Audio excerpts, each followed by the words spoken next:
All right. Good morning, Doug. We've got some interesting things to talk about today, but always like to start when we can with what you learned from the Encyclopedia Britannica today. Well, it's a bad day when I don't learn something new. Um, or in the case of the Encyclopedia Britannica, generally speaking, I'm reminded of something that I knew, but like most of us, we've forgotten. And a couple things came up. Is it the least important? Well, I don't know. In 1942, Barbra Streisand was born.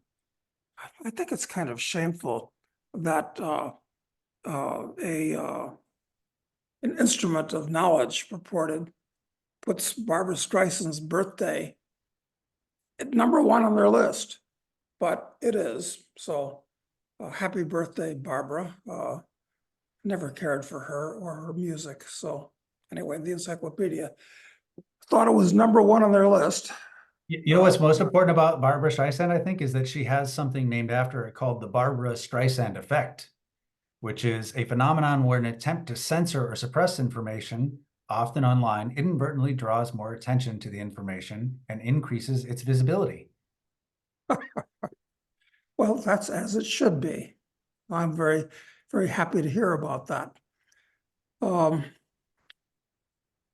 Second thing that I've got here is that in 2003, North Korea announced that it had nukes and had the ability to make plutonium to make more nukes. So that was a long time. That was 21 years ago that North Korea's had nukes. And I guess the takeaway from that is if one of the poorest countries in the world can make nuclear weapons, anybody can make nuclear weapons. And it's been alleged, and I think it's correct, that any wealthy American family, well, if they have a few $100 million, can make their own nuclear weapon one way or another.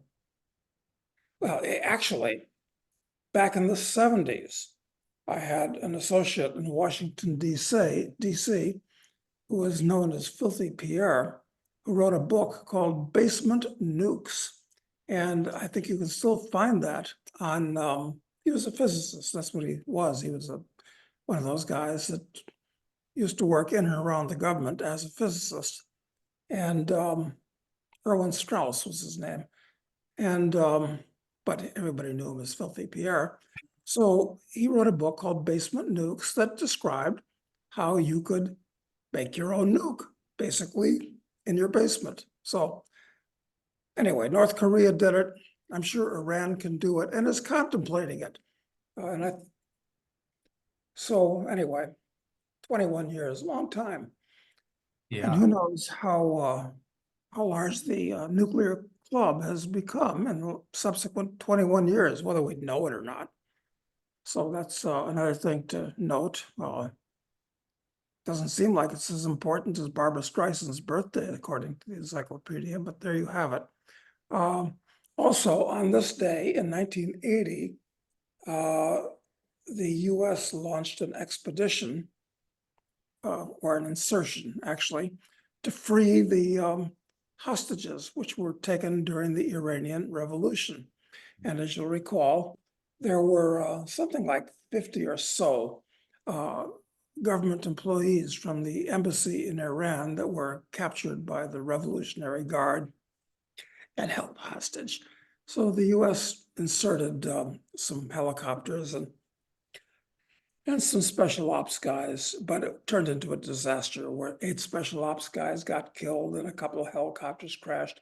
And that was probably the nadir of the US military, because at that point, of course, Vietnam ended, was it 73 or 75 when Vietnam ended? Well, one of those 2 years. And everybody was totally fed up, justifiably, with the US military, full of, junkies and incompetence and people that didn't want to be there. So 1980 was kind of the bottom, and that resulted partially in this disastrous attempt to free the hostages back in 1980. So that happened today also, quite a while ago, 44 years ago. Anyway, that was the nadir of the US military so far. Well, Afghanistan certainly wasn't a good sign, our withdrawal there. I think that was Oh, yeah. Well, I remember when the Afghan war started, in my newsletter, I remarked a couple of times that how are we going to exit Afghanistan? Could it be worse than the way we exited Vietnam, where they had people hanging onto helicopters from the top of the US Embassy to get the hell out of Dodge as the Vietnamese were conquering the country. And it was pretty much the same thing in Afghanistan. Not as bad in some ways, but worse in other ways. we So left them with what estimated $7.6 billion worth of military hardware. no, it was more. It was Oh, $85 billion really? is the number I heard. So we fully equipped, our enemy of the decade, the Taliban. And Yeah. I'm sure they've been living high off the hog, selling all that material to some people and giving it away to deserving recipients elsewhere. Yeah. So total incompetence, Total incompetence. really. Total It's incompetence. laughable. And the last thing I've got, kind of a throwaway, is in 2005, Ratzinger, what's his first name? Doesn't matter, was installed as the Pope. And I hate to bring this up because I can't talk intelligently about the way things work within the Catholic Church. But this chap Ratzinger was born in the early 30s. And as a German, he had to join Hitler Youth. I guess he had to. Who the hell knows what you had to do or not have to do when you're a teenage kid in Germany. And then when he got old enough, he was inducted into the Wehrmacht.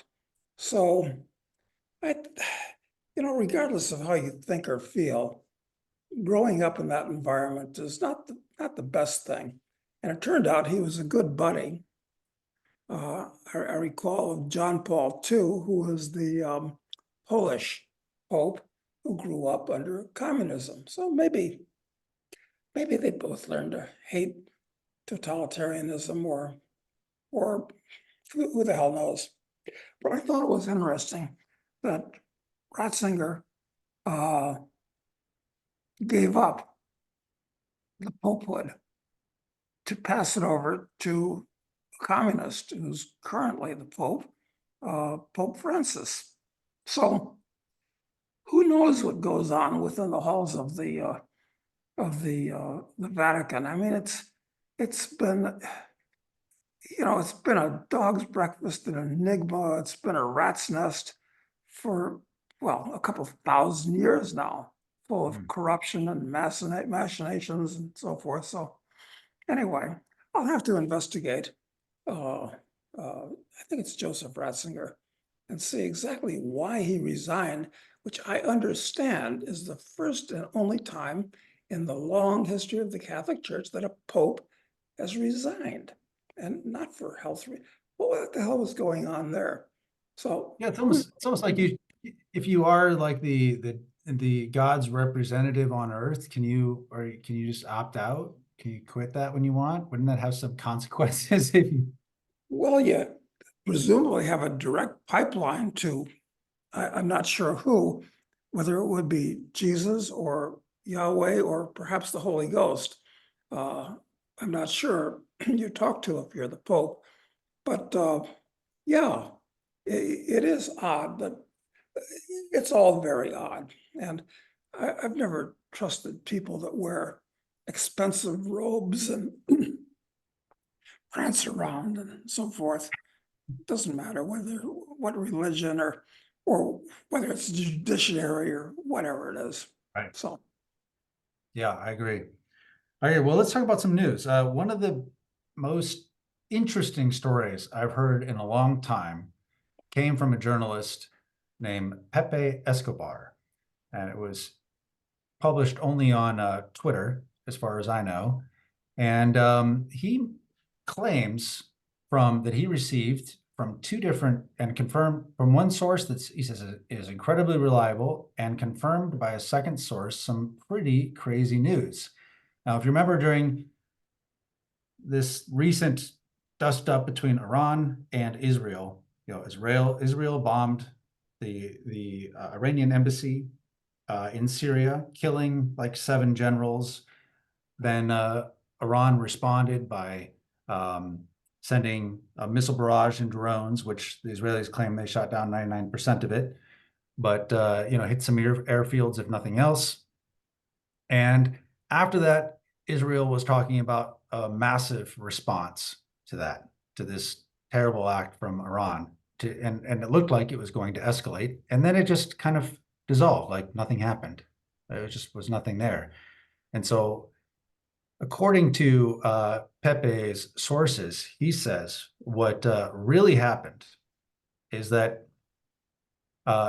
Israel initially chose to respond to the missile barrage with extreme force. He says an F-35 loaded with a nuclear bomb was sent east over Jordan.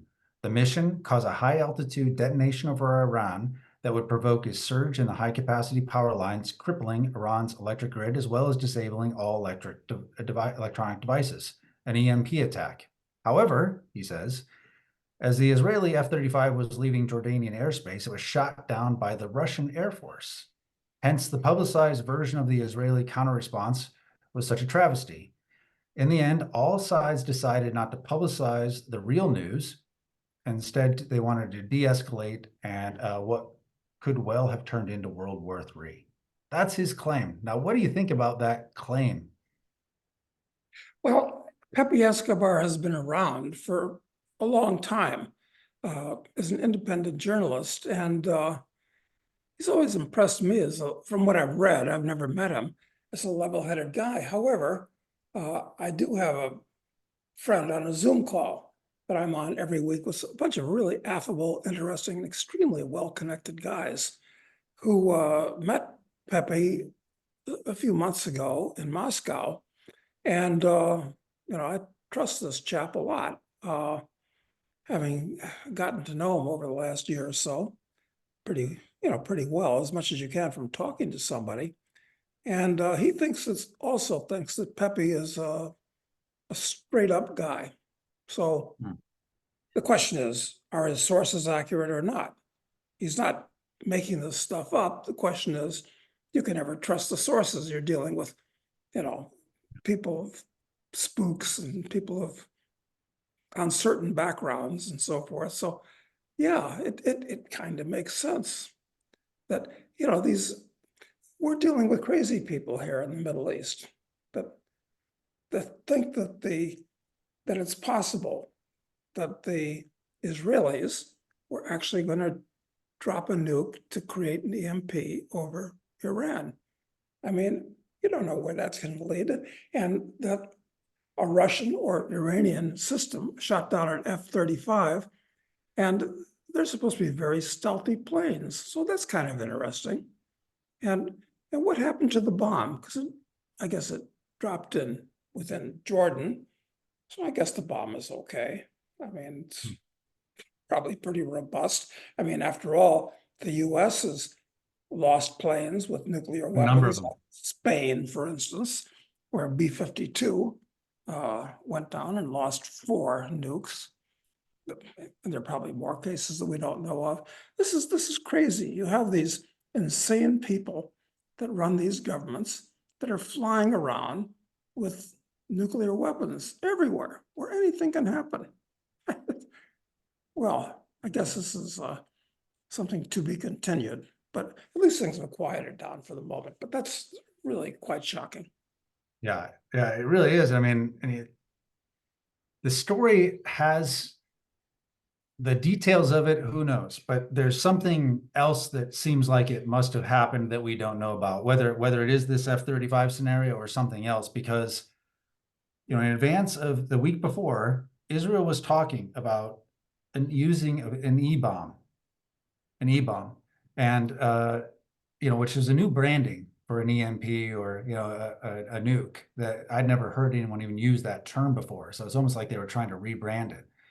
They were also talking about, I heard someone else discuss this, maybe it was Larry Johnson discussing it, that Israel was talking about that their nuclear facility was that there was an attempt to attack it during Iran's missile barrage, as if to kind of create a predicate. They went after our nuclear sites, so this justifies this action. So it's almost like it was set up for something like this. And the fact that it all went away, that it all dissipated the way it has, just makes you think, there's that it's possible that this scenario, something like it, was possible. Yeah, so we have two crazy entities in the Middle East that hate each other, and they're still armed. They still hate each other. So we'll see what happens. It's Yeah. unlikely that nothing will happen at this point.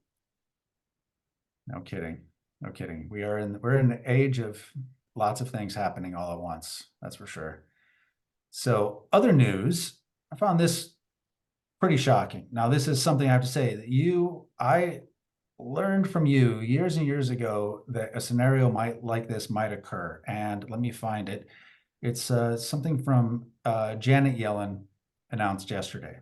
She says, in cooperation with the Fed and banks, we are considering that upon reaching age of eligibility for withdrawal, 401ks must convert 10% of existing assets to treasuries no less than 2 years maturity before any funds can be withdrawn. That is really disturbing. What it basically means is the government is moving towards the inevitable, where they're running a couple $1 trillion of deficits every year. They don't want to sell it all to the Fed.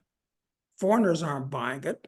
Americans don't have enough savings to buy it. Well, yes, they do, I guess, if the savings are in pension programs. So this is moving in the direction of what Argentina did, where they basically confiscated the national pension system and did whatever they did with it and said, no, we'll take care of it for purposes. So yeah, you'll get your money, but it'll be in dollars of who knows what the dollars are. This is really disturbing.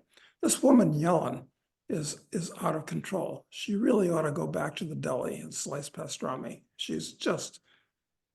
These people are, I don't know if they're crazy or they're evil or just incompetent, but this is amazing to tell Americans that the money that they're relying on for their future, for their retirement, is going to be put into funny money dollars, which are being created out of nothing by the trillions. So this is a big deal. It's a huge deal. And it's something that I think you predicted a long time ago that it would happen eventually. And of course, they're floating the idea at 10%, but once it's installed, moving it to 15% or 20%. And my guess is the way they talk about it as if no law is going to need to be passed, because just coordinating with the Fed and the banks to make this happen. It's not like an act of Congress, it seems, will be necessary to require this. That's right. It's not even a matter of their passing one of their bullshit, phony, baloney laws. It's just an administrative action. And of course, Washington, D.C. has turned into the administrative state where these agencies that are set up with lifetime employed bureaucrats can basically do what they want. And they are. There's two examples from yesterday. The first comes from the Federal Trade Commission, which says has issued a final rule making it illegal for bosses to make workers sign non-competes in any scenario and voiding nearly all existing non-compete agreements. That's wonderful. That's wonderful. We're some bureaucrats. People say unelected bureaucrats. Well, what difference does that make if they're elected or not? I mean, in today's world, it's not an important distinction. Would it be better if there were elected bureaucrats and did this? I think not. But anyway, where some bureaucrats can, by fiat, tell people that their pre-existing agreements are null and void. And what are the consequences of this going to be? Well, if you're a business that has certain methods and proprietary knowledge about dealing with things, you're going to be ultra double careful about who you hire because of this rule. Somebody can kind of grab and run the knowledge that they pick up. Now, this is crazy. So it's another rule that businesses are going to have to observe, and it's not going to augur well for the employees either, because Yeah. the opportunities to work for the business will be constricted for that reason. Yeah, it reminds me of during the COVID hysteria, how the CDC eliminated the ability of landlords to evict non-paying tenants. Just, made a rule change, invalidated all of the contracts that the landlord had signed with those tenants, and put a new policy on how they had to handle everything. Yeah, this is one more nail in the coffin of the rule of law, where there's some predictability in life. There's no predictability when these people can pass a fiat at any time. Right? When you wipe away a contract between two private parties, when you come in and you invalidate those agreements wholesale, I don't know. That's not good. Yeah. And there's another one, less impactful, but they came out on the same day, so I thought it was interesting. And this one comes from the Department of Labor. What they did is they raised the overtime threshold. So anyone who makes under $58,656 a year and works over 40 hours a week must be paid time and a half. You have to be paid overtime.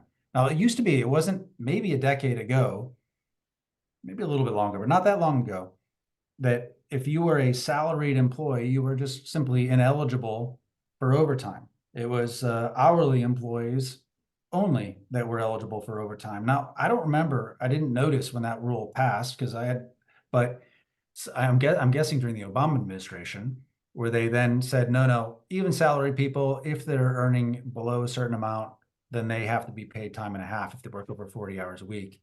And I think this is maybe the second time I've seen this go up, or where they raised the threshold. Yeah, it used to be $58,000 a year was big money, but now it's barely a living wage, which that reflects, of course. Well, more administrative fiat. These people decide what they think is a good idea, and you have, I was just talking to John Hunt the other day about, kind of related to this, about the fact that since Obamacare, I think John pointed out that about 75% of all medical doctors in the US are now employees. They're not private practitioners or self-employed, they're employees. Now, why might that be? It used to be your family doctor ran a practice, but that's no longer the case. They have to be employed by a larger organization for a couple of reasons. One is the cost of insurance, which is gigantic, certainly in the case of some specialties, but also because the regulatory burden on doctors is so huge that a private practitioner cannot keep up with it. So you've got to really be an employee. It kind of relates to this. So if everybody is an employee, then the government decides what you make, what you don't make. And of course, it's all part of the fascist system, which is corporatism, the melding of the state, the partnership, excuse me, that's the word they use, the partnership between the government and corporations. So it's sometimes the man kicks the dog, sometimes the dog bites the man, but it's a partnership. Yeah, I think the people just like raising the minimum wage, the effect, the distortive effects that that has on the marketplace for labor and work is really massive and affects people in ways that are difficult to even imagine. This does too. This has that same effect. I mean, I think people, I want people to earn more money, but that's not the situation. If I have employees, I have some that are basically at this range, you know, you have to be very careful and police the exact time that they work. So what it does, it makes it so that where normally they might come in, typically at 8 o'clock in the morning and maybe leave at, 4 o'clock in the afternoon or whatever. Take lunch when they want, but when they have their kids sick, they can stay home with their kid, and they need to go to a doctor's appointment. Don't make them clock in and clock out. But sometimes they make up for it on Saturdays, or when we have a lot of work to do, they might stay late. And so it makes it imperative now that you actually manage the hours of your employees, that you're tracking it all. Otherwise, you could be subject to large fees essentially from overtime because if you're loose on managing with a salaried employee, you can often be loose on managing when they work, and then give them flexibility, working more and less at different times. You can't do that in a scenario where it could turn out that, in this 1 week, they worked 50 hours, and then the next week they worked 30. I still have to pay them their full-time salary for that 30-hour week, but in that 50-hour week, now it is very expensive to me as an employer. So you start having to micromanage your employees and treat them like they're hourly employees, clock in, clock out. It's very disruptive to the marketplace. Creates the wrong kind of attitude among both employers and employees. And God forbid you have a woman or a Black or a person with sexual aberrations that's working for you, because if you don't observe all these nitpicky rules, you're up for a lawsuit and fines. That's right. That's right. It's disastrous. And this is supposed to improve things for employees, but it doesn't. That's not how it really works. It forces them to be degraded and managed like cattle. Well, no wonder Klaus, the Schwab and Klaus said, you'll own nothing and you'll be happy.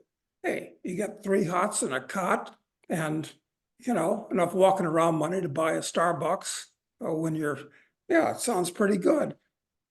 Rather than have to deal with all these rules. Yep, 100%. Okay, so the last thing I had, actually 2 more things. We talked a little bit about the brewing trade war with China last week. And there was a Wall Street Journal article published yesterday that, if you remember, Yellen was in China kind of making some threats to China then. And Blinken, our great Secretary of State, is apparently there, I guess today, or was it yesterday? And he was coming with a warning to them, essentially threatening to, let me find my highlights here, but essentially threatening to, they're drafting US sanctions that threaten to cut some Chinese banks off from the global financial system. They say arming Washington's top envoy with diplomatic leverage that officials hope will stop Beijing's commercial support of Russia's military. So they're threatening to cut some Chinese banks out of the SWIFT system. Now, we've heard this playbook before, and it didn't work out very well with Russia. Yeah, it's going to work out less well with China because the Chinese are going to look at this and they're going to say, taking arbitrary orders from these bankrupt Guilo, we're kind of tired of it. So it's all the more reason for the Chinese and, for that matter, the Indians and a bunch of other countries to get off the dollar, because the dollar puts them under the control of the US government. So it's like the US is asking the Chinese to not use the dollar because it's more trouble than it's worth every time they do this.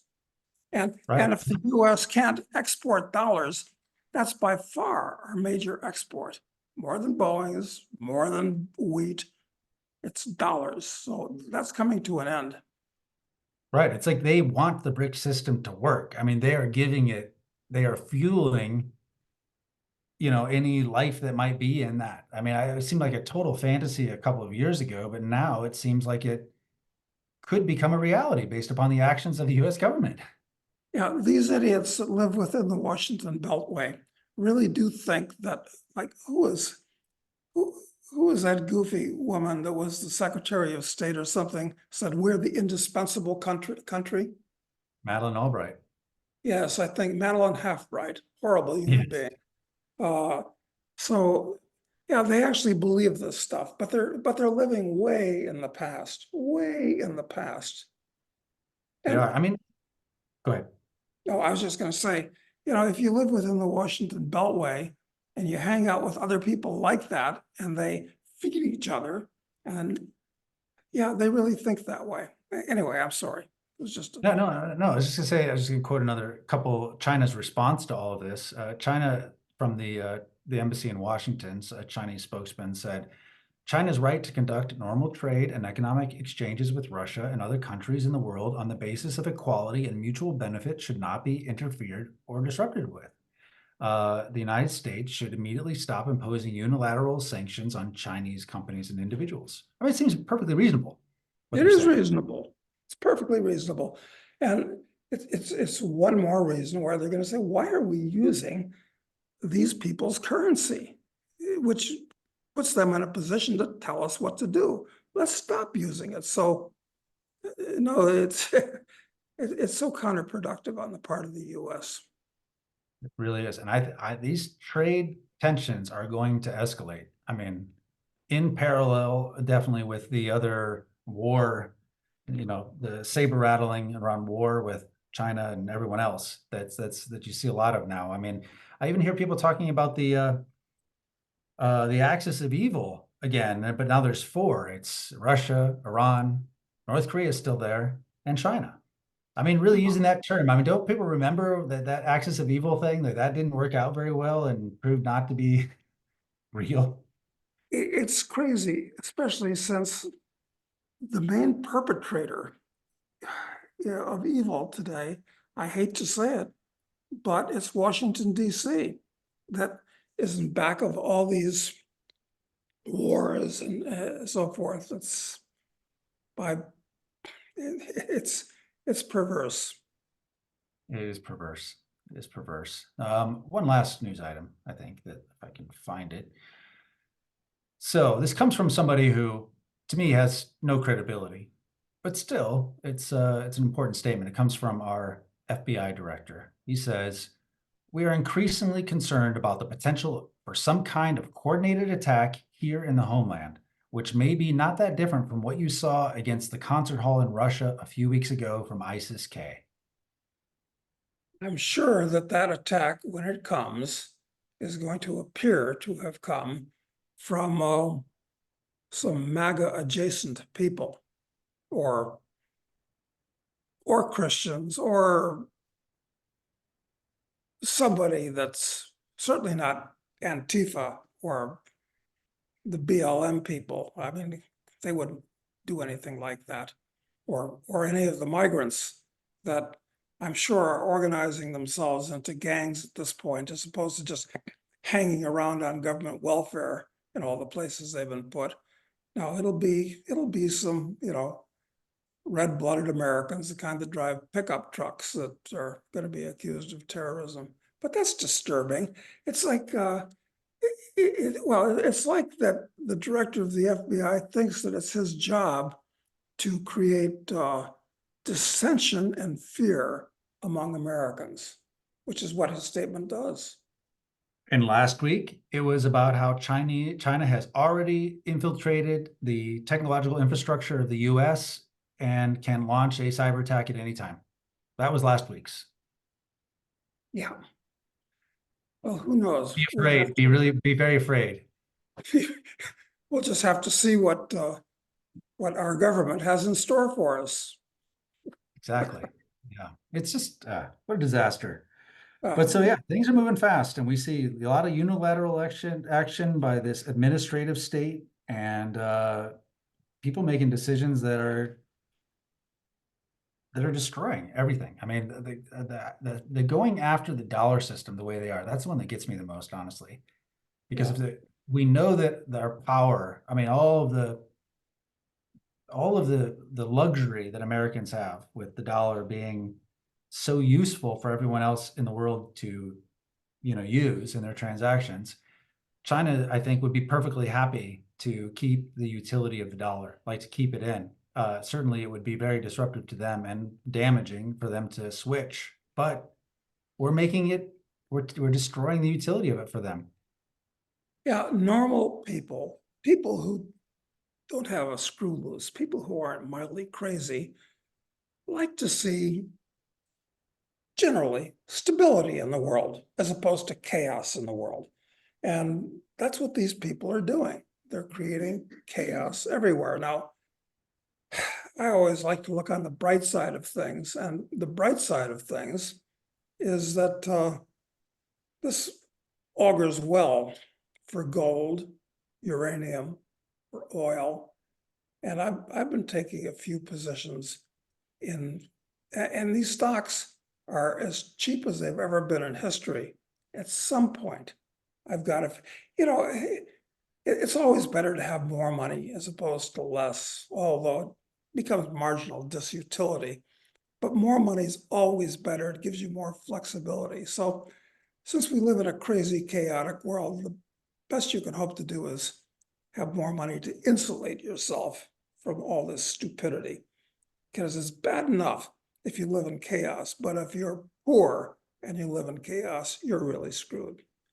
That's right. So I'm going to make a commercial pitch again then. You set me up, Doug. If you want to know how Doug is investing in all of this, then you need to subscribe to Crisis Investing. Just go to crisisinvesting.com. There'll be a link to in the description below, but also we have a free report on uranium and how to play it. That's available whether you sign up for the paid letter or not. So encourage you all to do so. Well, and here's a genuine fact. There's a chap that I'm on this Zoom call I mentioned with before, who's probably the world's leading expert on uranium, the element. And I had no idea. I actually had no idea, but he commented that the report that our friend Lau Vegas put out that we published is one of the best things he's read on uranium recently. That's a really high compliment from somebody like this guy. Great. Well, you can get it for free. Go to crisisinvesting.com. All right, Doug. Well, thanks very much. We'll be back on Friday with questions from members of the file. If you have questions, best thing to do, sign up for Crisis Investing. You'll become a member of the file and you can ask your questions there. Those get the top priority. So we'll be back on Friday. Thanks, Doug. Thanks, Matt.